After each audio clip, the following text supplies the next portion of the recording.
Price the Lord. ജീവിതത്തിൽ ഒരിക്കൽ കൂടെ തിരുസന്നിധിയിൽ കടന്നു വരുവാനും വചനത്തെ ധ്യാനിപ്പാനും ഒരു പ്രഭാതം കൂടെ നമ്മുടെ മുൻപിൽ കർത്താവ് ദാനമായി തന്ന ദൈവത്തിൻ്റെ വലിയ വിശ്വസ്തതയെ ഓർത്ത് ദൈവത്തെ സ്തുതിക്കുന്നു. നമ്മുടെ ചിന്തയ്ക്കായി തിരുവചനത്തിൽ നിന്ന് ഒരു വേദഭാഗം വായിക്കാം. മീഖ പ്രവചനം 5-ാം അധ്യായത്തിൻ്റെ 2-ാം വാക്യം. നീയോ ബേത്ലഹേം എഫ്രാത്തേ, നീ യഹൂദ സഹസ്രങ്ങളിൽ ചെറുതായിരുന്നാലും ഇസ്രായേലിന് അധിപതിയായിരിക്കേണ്ടുന്നവൻ എനിക്ക് നിന്നിൽ നിന്ന് ഉത്ഭവിച്ചു വരും.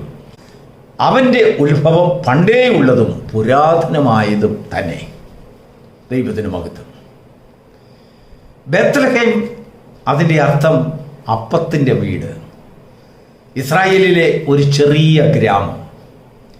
100 മുതൽ 1000 പേര് വരെ കുടുംബങ്ങൾ ചേർന്ന് താമസിച്ചിരുന്ന ഒരു കാർഷിക രംഗമുള്ള ഒരു ഗ്രാമം. എല്ലാവരും കർഷകരാണ്. അവരുടെ പ്രധാന തൊഴിൽ അപ്പമുണ്ടാക്കി പട്ടണങ്ങളിൽ കൊണ്ടുവയ്ക്കുക.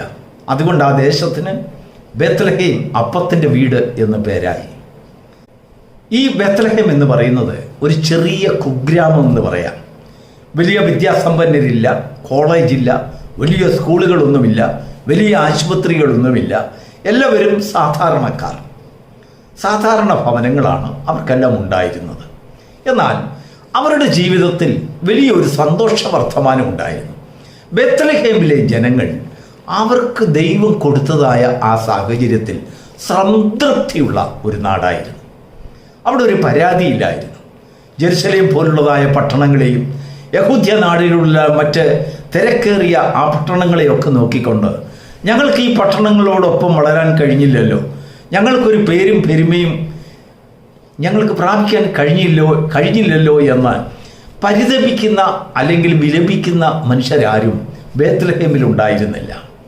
ആ ബേത്ലഹേം വാസികളോട് ദൈവത്തിൻ്റെ ആത്മാവിന് വലിയൊരു സന്ദേശം ആ മീഖ പ്രവാചകനിൽ കൂടെ ഉണ്ടായിരുന്നു. അവരുടെ ലഘുത്വത്തിൽ അവരെന്നും താണിരിക്കുന്ന ജനങ്ങളായതുകൊണ്ട് ദൈവം അവരോട് മുൻകൂട്ടി പറയുന്ന ഒരു കാര്യം, ബേത്ലഹേം എഫ്രാത്തേ, അല്ലെങ്കിൽ അപ്പത്തിൻ്റെ വീടും ഫലഭൂയിഷ്ഠമായിട്ടുള്ളതായ മണ്ണും ഉള്ളതായ ചെറിയ ഗ്രാമമേ, നീ ഇസ്രായേൽ സഹസ്രങ്ങളിൽ 1000 ജനങ്ങൾ ചേർന്ന് താമസിക്കുന്ന അനേക പട്ടണങ്ങളിൽ വെച്ച്, ദേശങ്ങളിൽ വെച്ച്, ഗോത്രങ്ങളിൽ വെച്ച് നിങ്ങൾ എണ്ണപ്പെടാത്ത ഒരു ഗ്രാമമാണെങ്കിലും ശരി, ഇസ്രായേലിന് അധിപതിയായിരിക്കുന്നവൻ നിന്നിൽ നിന്ന് ഉത്ഭവിച്ചു വരും. Price the Lord. അവരുടെ എളിമ കണ്ടും കൊണ്ട് ദൈവം പെട്ടെന്ന് തീരുമാനിച്ച ഒരു കാര്യമല്ല എന്ന് വീണ്ടും അടുത്ത സെന്റൻസിൽ പറയുകയാണ്. ഇത് പണ്ടേയുള്ള തീരുമാനവും പുരാതനമായിട്ടുള്ള നിശ്ചയവും തന്നെ. നമ്മുടെ ജീവിതത്തിൽ പലപ്പോഴും നമ്മുടെ എളിമയിൽ നമ്മൾ പരിതപിക്കുന്നവരായിരിക്കാം, ദുഃഖിക്കുന്നവരായിരിക്കാം.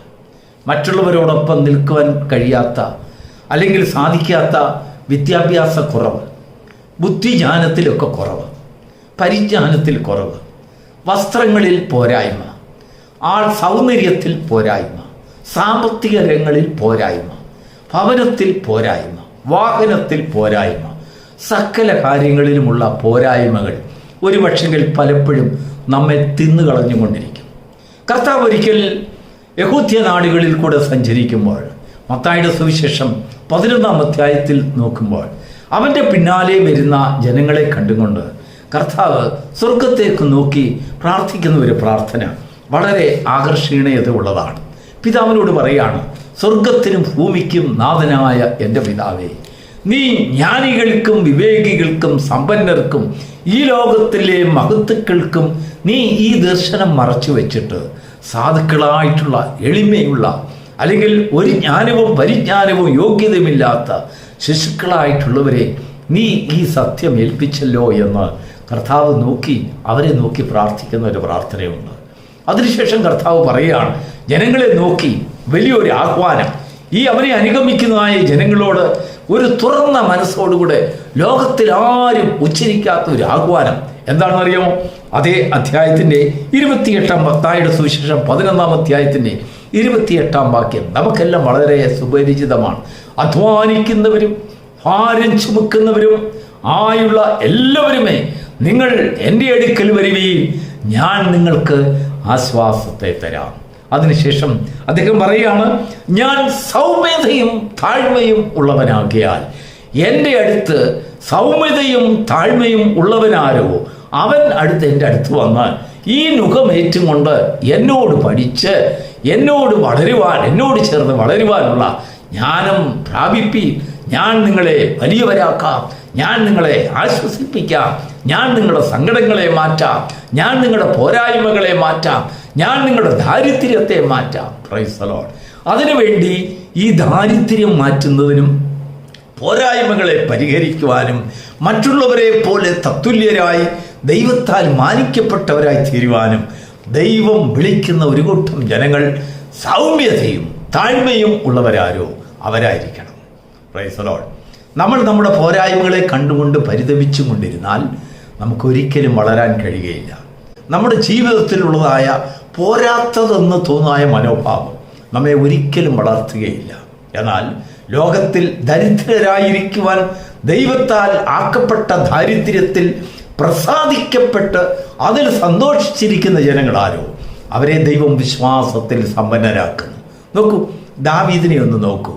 അദ്ദേഹം കൊട്ടാരത്തിൽ പിറന്ന ആളല്ല. ഒരു സാധാരണ കുടുംബത്തിൽ ജനിച്ച് അപ്പൻ്റെ ആടുകളെ നോക്കി കിടക്കുമ്പോൾ ദാവീദിനെ ദൈവം തിരഞ്ഞെടുത്തു.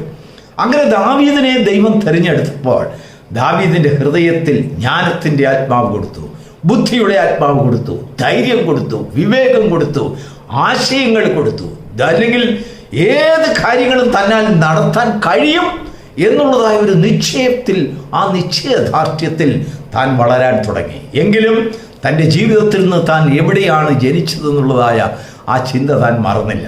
അവിടെ നിന്നുകൊണ്ട് തന്നെ അതിനെക്കുറിച്ചൊരു മഹത്വമായി താൻ സംസാരിക്കുകയുണ്ടായി. കൊട്ടാരത്തിൽ ചെന്നപ്പോഴും തൻ്റെ ആടുകൾ, അപ്പൻ്റെ ആടുകളെ നോക്കി നടന്ന ജോലിയിൽ താൻ അല്പം പോലും അത് അല്പമായി തോന്നിയില്ല.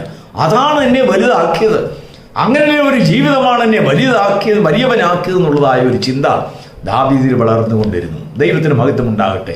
പ്രിയപ്പെട്ട ദൈവത്തിൻ്റെ മക്കളെ, ഈ പ്രഭാതത്തിൽ ദൈവത്തിൻ്റെ ആത്മാവ് നമ്മോട് ഇടപെടുന്നതിൻ്റെ കാരണം പലപ്പോഴും ജീവിതത്തിൽ നിരാശ അനുഭവിക്കുന്ന അനേകരെ ദൈവം കാണുന്നുണ്ട്.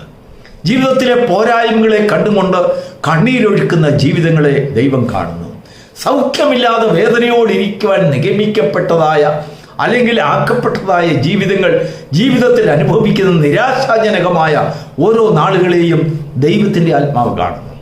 ദൈവം സ്നേഹിക്കുന്ന ഒരു കൂട്ടം ജനത്തിൻ്റെ കഷ്ടത, അവരുടെ കണ്ണുനീർ ദൈവം കണ്ടുകൊണ്ട് അവരോട് ദൈവത്തിന് പറയുവാൻ ഒരു സന്ദേശം, നീ എൻ്റെ നുഖം ഏറ്റുകൊണ്ട് ഞാൻ സൗമ്യതയും താഴ്മയും ഉള്ളവനാകിയാൽ എൻ്റെ നുഖം ഏറ്റുകൊണ്ട് എന്നോട് പഠിച്ചാൽ ഞാൻ നിന്നെ സഹായിക്കും, ഞാൻ നിന്നെ മാനിക്കും, ഞാൻ നിന്നെ ഉയർത്തും, ഞാൻ നിനക്ക് വിവേകം തരും, ഞാൻ നിന്നെ വാഹനമേറി നിന്നെ ഓടുന്നവനാക്കി മാറ്റും.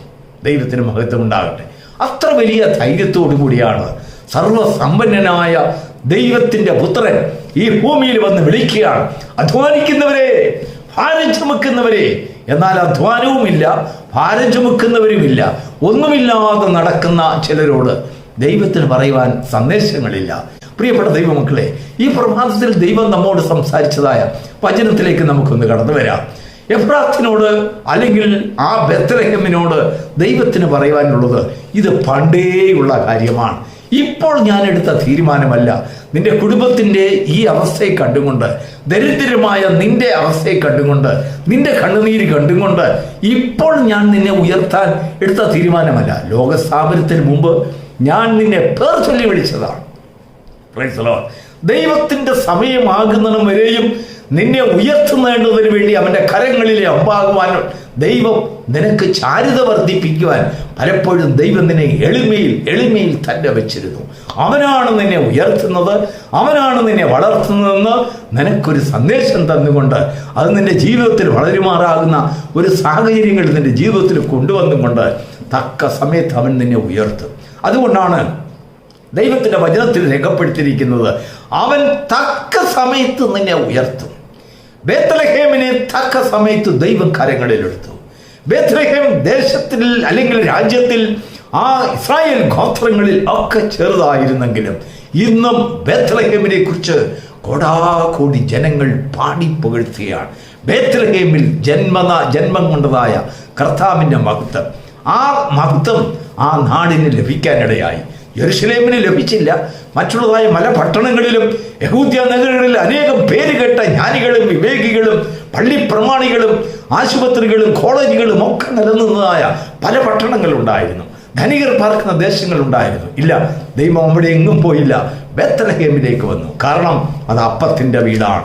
പലർക്കും നന്മ പകരുന്ന ദേശമാണ്. പലർക്കും ആഹാരം കൊടുക്കുന്നവരാണ്. അവർ കഠിനാധ്വാനം ചെയ്യുന്നവരാണ്.